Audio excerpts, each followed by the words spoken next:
እንዴት ናችሁ? ሰላም ናችሁ? የናንሻ ታክስ ነኝ ተመልሼ መጥቻለሁ። ያው እንግዲህ እዚህ ቻናል ላይ እንደምታውቁት ለእናንተ ይጠቅማል ብዬ የማስበውን የተለያየ ጉዳይ እያመጣሁ አወራችኋለሁ።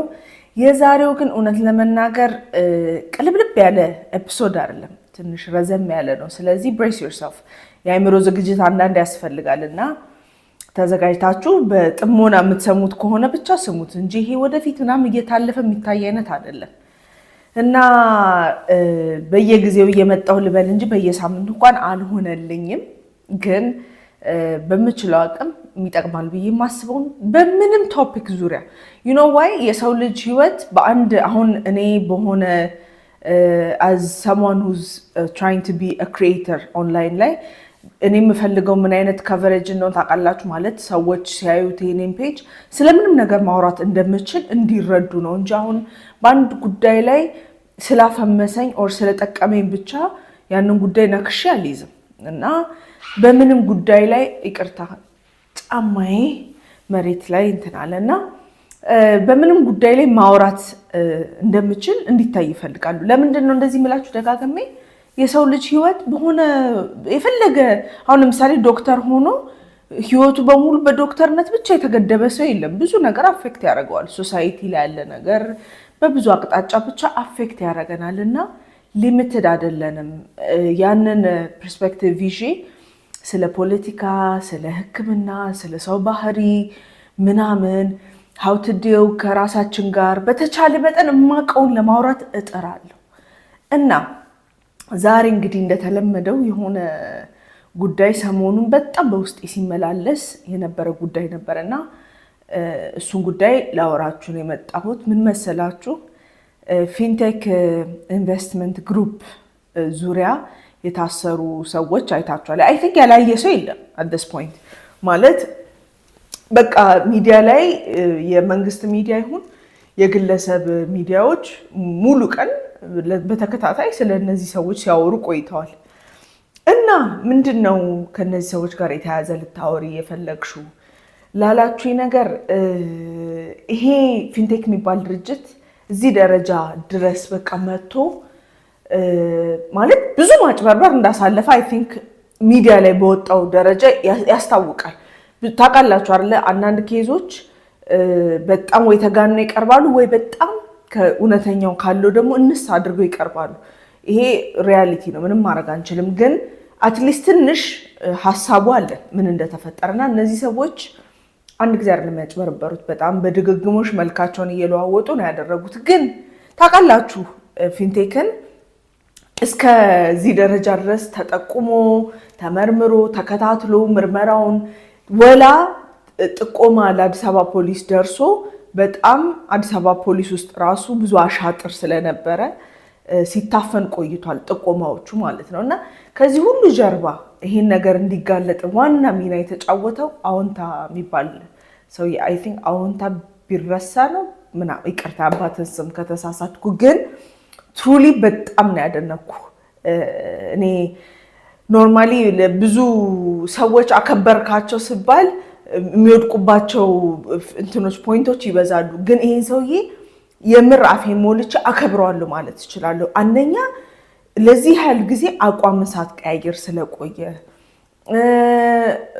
አይ ቲንክ በዘር ከተሄደ የኦሮሞ ብሔር ተወላጅ ነው አዎንታና በዛ ሁላ በጣም ነገር ፈልገውት ነበር። አንተ ኦሮሞ ሆነህ ኦሮሞን ታጋልጣለህ to be precise ከመንሱር ተብሏል።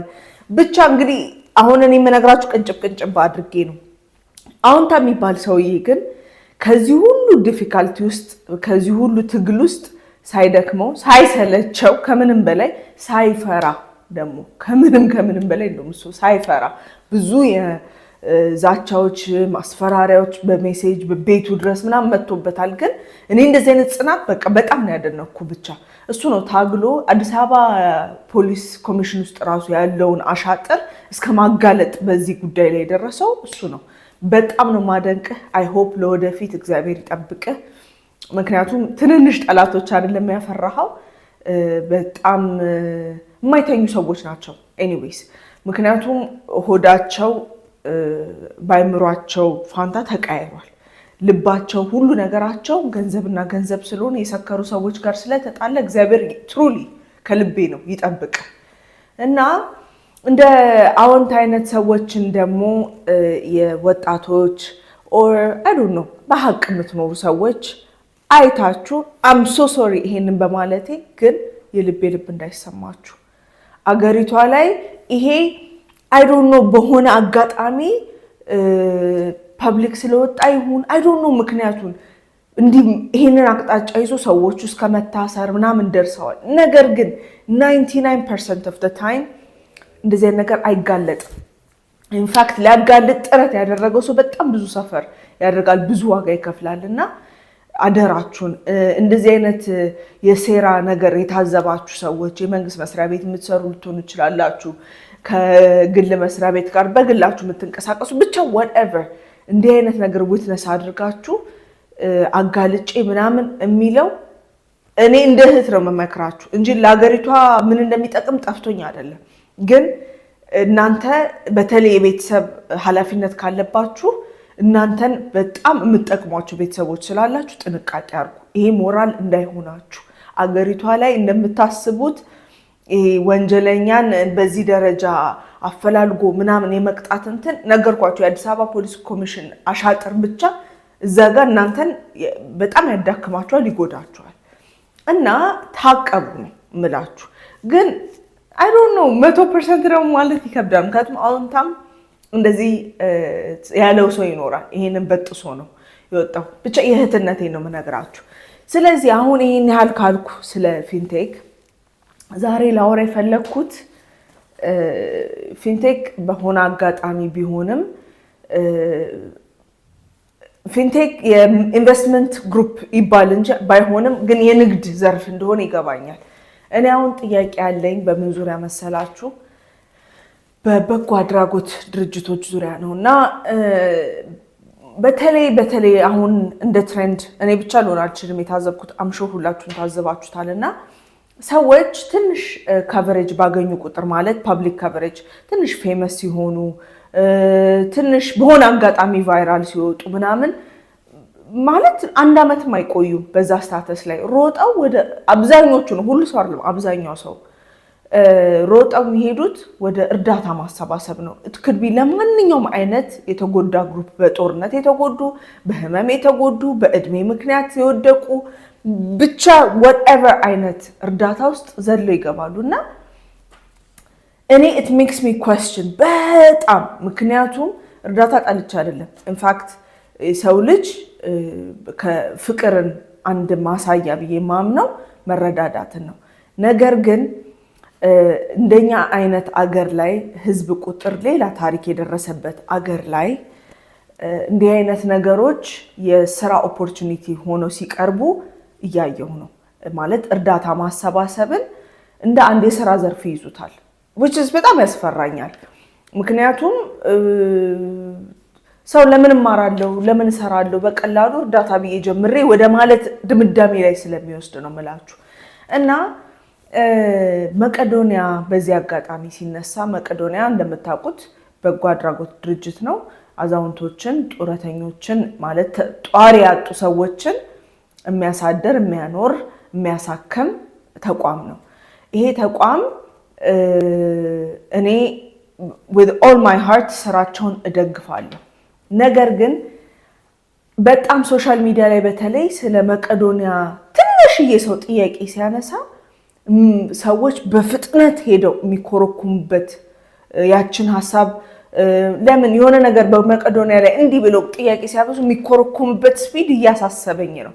ለምን ምን ችግር አለው? ልክ አሁን የፊንቴክ አይነት አካሄድ ማለት ፊንቴክንም እንደዚህ ቻሌንጅ ያደረጉ ሰዎች ነበሩ። ወዲያው የተኮረኮሙት ወይ ይደለላሉ ወይ ይኮረኮማሉ እና the same thing መቄዶንያም ላይ ጥያቄ ሲነሳ በጣም ሰው ሁሉ ጠበቃ ይሆናል እና ይሄ ለኔ ጥያቄ ስለፈጠረብኝ ወደ ዛሬው ዲስከሽን በዚህ ፖይንት ላይ ተነስቼ ነው የምገባው። ስለዚህ እነዚህ የሚኮረኮሙ ሐሳቦችን እኔ በተረዳሁት ልክና የራሴንም ጥያቄ ጨምሮ አጠር አድርጌ ወደ እናንተ ፕሬዘንት ለማድረግ ሞክራለሁ። ባይ ዘ ዌይ አሁን ይሄንን ሳወራ ማለት ሆዳችሁን ሊቆርጣችሁ የምትችሉ ሰዎች እንዳላችሁ ይገባኛል። ነገር ግን እኔ ማንንም ኦፈንድ ለማድረግ ሳይሆን it's just ጥያቄ በተለይ ፐብሊክ ለሆነ ተቋም ጥያቄ ሲነሳ ያዙ ይልቀቁኝ ከተባለ ችግር እንዳለ ነው የምረዳው ባጭሩ። እና እነዚህ ነገሮች ለውይይት ሳነሳ ዛሬ ተናግሬ ነገ ለውጥ እንዲኖር ኤክስፔክት አድርጌ አይደለም፣ ግን አትሊስት ጀነሬሽናል ለውጥ እንዲኖር አሁን ላይ ያለው 30 ዓመት በኋላ 40 ዓመት በኋላ ተመሳሳይ ጥፋቶች ችግሮች እንዳንደግም ነው። እንደ ውይይት ፖይንት ነው። አትሊስት ዛሬ ትንሽ ጆሮ ቢሰማ እያደረ ይለወጣል በሚል ነው። ስለዚህ የመጀመሪያው ፖይንቴ እነዚህ አሁን እንደ መቄዶንያ ያሉ ተቋማት ላይ የሚረዱ አዛውንቶችን ምን አይነት ሲስተም ነው የፈጠረው? ማለት እነዚህ ሰዎች መቼም ኢትዮጵያ ላይ ብቻ አይደለም አዛውንት ያለው ኦር ጧሪ ያጣ ኢትዮጵያ ላይ ብቻ አይደለም ያለው፣ ሌላ ዓለም ላይ በሙሉ አለ። ግን ኢትዮጵያ ፓርቲኩላርሊ እንደ መቄዶንያ አይነት ድርጅቶች ላይ በጣም ዲፔንድ አድርጋ በመንግስት ትልልቅ ባለስልጣናት እየተጎበኘ ትልልቅ ሚዲያዎች ላይ ገንዘብ እየተሰበሰበለት ምናምን ሰርቫይቭ እንዲያደርግ ድርጅቱ ይሄን ያህል ጥረት የሚደረገው ለምንድን ነው? ለምን ሌላ ያለው ዓለም እንዴት ነው የሚኖረው የሚለው በጣም መሰረታዊ ጥያቄ ነው። እነዚህ አዛውንቶች ጧሪ ያጡት እኔ በራሴ የተረዳሁት ነው። አጊያን ጧሪ ያጡት በወጣትነት ዘመናቸው ኦር በጉልበት በነበራቸው ዘመን ጡረታ የሚያስከፍል ተቋም ውስጥ ስላልነበሩ ነው ፕራይመሪ ችግሩ። እነዚህ ሰዎች ጡረታቸውን የሚያስከብር ተቋም ውስጥ ቢሆኑ የግልም ይሁን የመንግስት ድርጅት ውስጥ ቢያንስም በቂ ባይሆንም ግን በዛች ገንዘብ ሰርቫይቭ ማድረግ የሚችሉበት ሁኔታ ይፈጠር ነበር። which አብዛኛው ዓለም የሚኖረው እንደዚህ ነው። በአቅም በነበራቸው ጊዜ የሚሰሩት ምንም አይነት ስራ በአፍ ስምምነት አይደለም፣ በዝም ብሎ የመንደር ውልም አይደለም። ኦፊሻል ኮንትራት ኖሮ መንግስት የሚያውቀው ኮንትራት ኖሮ ፔንሽን ሳይሰበሰብ ጡረታ ሳይሰበሰብ የሚደረግ ምንም አይነት የሥራ ውል አብዛኛው ጊዜ የለም። ወይም ሊሆን የሚችለው አንድ እንደዛ በጣም ብዙ መስራት የሚፈልጉ አንድ እንደሱ አይነት ስራ ያደርጉና ሜቢ በብላክ የተለያየ ደግሞ 2-3 ስራ ደግሞ በጎን ሊሰሩ ይችላሉ። ነገር ግን እነዚህ ሰዎች ዋናው የጡረታ ሶርሳቸው በወጣትነታቸው ዘመን የሰሩት ነው እና ይሄ ሲስተም ኢትዮጵያ ላይ ላለፉት 50-60 ዓመታት ብዙ ፋንክሽናል አልነበረም። በተለይ የግል ነጋዴዎች ምናምን ውጭ ላይ የሚሰሩት ስራ ሞር ሀብታምና ሞር የበለጸጉ እያስመሰላቸው በሄደው ቁጥር መንግስት ሰራተኛ በግል ድርጅት ውስጥ የሚሰራ ሰራተኛ ሞር ዲስከሬጅድ የሆነ ኦቨር ዘ ይርስ የመጣው። ስለዚህ እነዚህ አዛውንቶች እኮ ትናንትና ወጣት ነበሩ፣ ዛሬ ላይ ተረጂ ሆነው ማለት አቅማቸው ስለማይፈቅድ ራሳቸውን ሰስቴን የማድረግ እርዳታ ተቋም ውስጥ ገብተዋል። ለምንድን ነው እዛ ደረጃ የወደቁት? እንደ ሀገር ይህ ኳስችን መደረግ አለበት። የወደፊት አሁን ላይ ያሉት ወጣቶችም እኮ ለወደፊት አዛውንት ይሆናሉ። እነዚህ አዛውንትስ መቄዶንያን ተስፋ አድርገው ነው የሚኖሩት ማለት ነው? እንደ መቄዶንያ አይነት ተቋማት የሆነ ጀነሬሽን የተሳሳተውን የማስተካከል ስራ ሳይሆን ቋሚ የሆኑ እርዳታ በተለይ ለአዛውንቶች የሚሰጡ ናቸው ማለት ነው። which ለእኔ ብዙ ጥያቄ ያስነሳል ይሄ ጉዳይ። እኔ አንድ ሀገር እንደዛ በተለይ የራሴ ሀገር እንደዛ እንድትቀጥል አልፈልግም። ማለት አንድ ሰው መቄዶንያ ካልገባ ታዲያ ሜዳ ላይ ሊወድቅ ነው ማለት? ይሄንን ኳስችን እያደረገ መሄድ አለብን። ሰልፍ ሰስቴንድ የሆነ የአኗኗር ዘይቤ መከተል አለበት እላለሁ እና ኔክስት ፖይንት የምን መሰላችሁ? አሁን ላይ እነዚህ መቄዶንያ ያሉት ተጧሪዎች ለሌላው ሰው የሚያስተላልፉት አይነት ማለት እዛ ተቋም ውስጥ ሲገባ ምቾት እንዳለ እዛ ማለት ምቾት ነሰንስ ኦፍ መድኃኒት የተሟላ ነው፣ ማደሪያ የተሟላ ነው፣ ተንከባካቢዎች አሉ። እነዚህ ነገሮች ስትሪክትሊ አቅማቸው ለማይፈቅድ ሰዎች እንዲሆን መመርመሪያ መንገድ መኖር አለበት። ሁሉ ሰው ተስፋው መቄዶንያ ለመጦር መሆን የለበትም። ስለዚህ እንዴት ነው የአደጋ ጊዜ አንድ ነገር እንደ አገር የሆነ ችግር ሲፈጠር ያንን አደጋ ቶሎ ሪከቨር ለማድረግ የሚፈጠሩት ጊዜያዊ ተቋማት ራሱ አሉ። እንደዛ ነው በቃ ለኔ መሆን ያለበት እንጂ ሰዎች ለወደፊት መቄዶንያ ብንገባ ምናምን እያሉ እየተመኙ የሚኖርበት ህይወት ልክ አይደለም። እና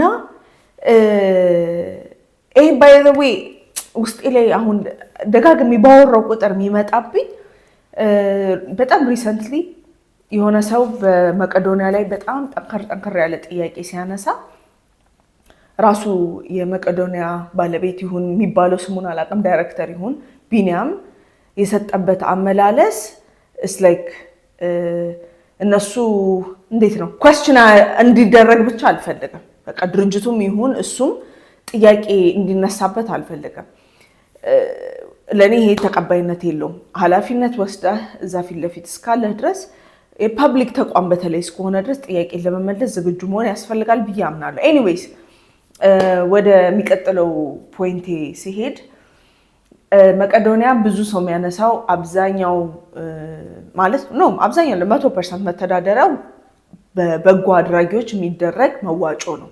እንደምታውቁት በተለያዩ ሚዲያዎች ላይ የመንግስት ተቋማት ምናምን የሚያደርጉት እርዳታ ነው የሚያስተዳድረው። እና እርዳታ ሲገባ ኦዲት ይደረጋሉ ወይ?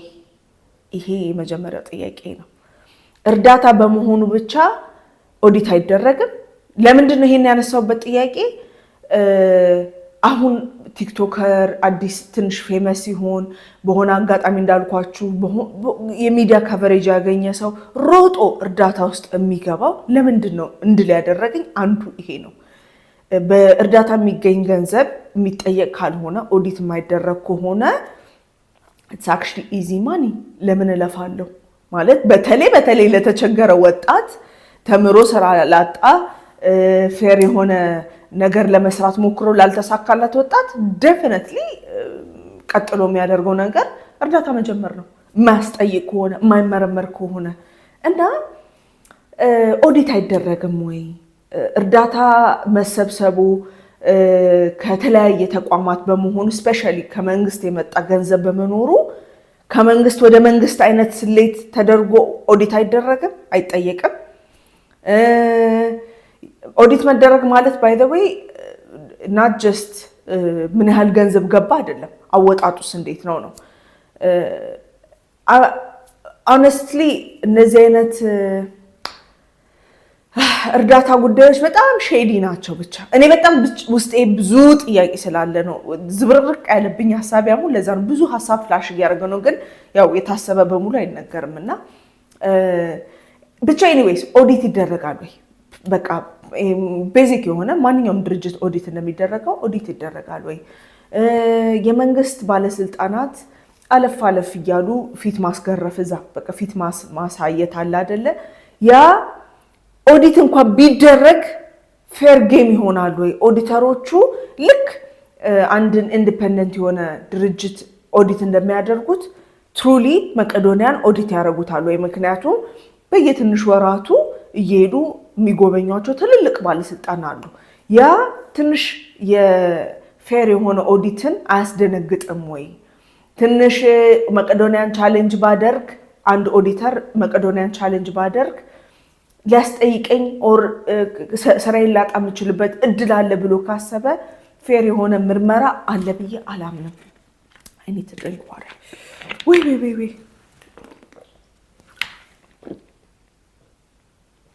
እሺ። እና እነዚህ እርዳታ ተቋማት hold on a second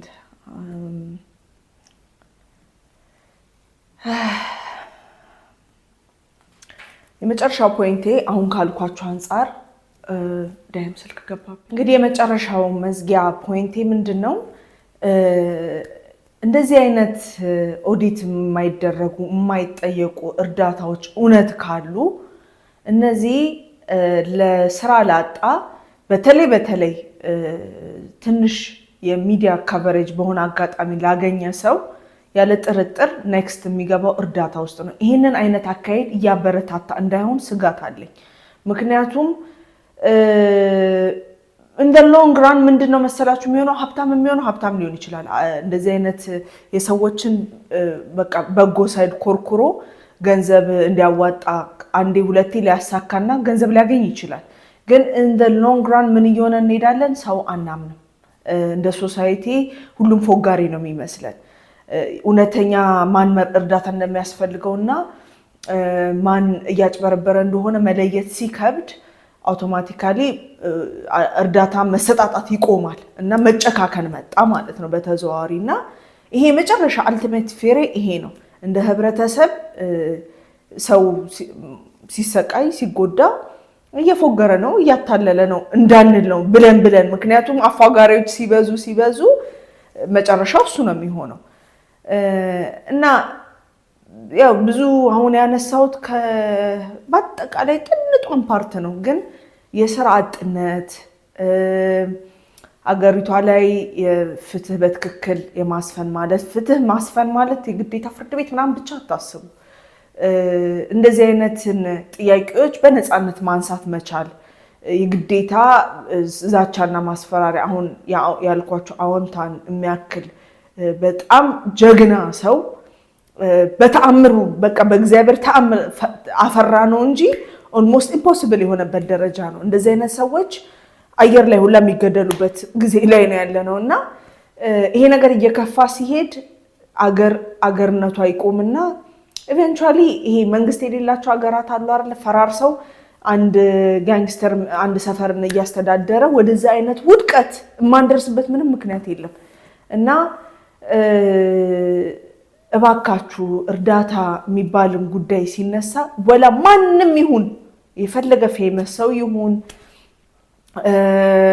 እንዴት ነው በጣም በጥሩ ስነ ምግባሩ የሚታወቅ ሰው ይሁን ኳስችን ለመደረግ መፈራት የለበትም በጎ አድራጎት በጣም ሴንሲቲቭ ጉዳይ ነው እንዳልኳችሁ ከህብረተሰብ አልፎ ደግሞ ራሳቸው እርዳታው ትሩሊ የሚያስፈልጋቸው ሰዎች ሊደርስላቸው ይገባል እና ያንን የሚያምታትቡ መንገዶችን ለይተን የማውቅ ኃላፊነት እያንዳንዳችን ውስጥ አለ እና አይ ሆፕ ይሄ ቪዲዮ መድረስ ወዳለበት ሰው ይደርሳልና ብትችሉ ሐሳብ አስተያየታችሁን አቅርቡ እኔ በጣም ዩቲዩብ ላይ ታውቃላችሁ ሰነፍ ያደርጋል ዩቲዩብ ማለት ኢንተራክት ብዙ ሰው አያደርግም ሜቢ ሊያየው ይችላል ቪዲዮን አያየውም ማለት አይደለም ግን እንደዚህ ልክ እንደ ቲክቶክ እንደ ሜቢ እንደ ኢንስታግራም ምናምን ፊድባክ የለም እና እኔ am more than open ለመስማት በመታመጡት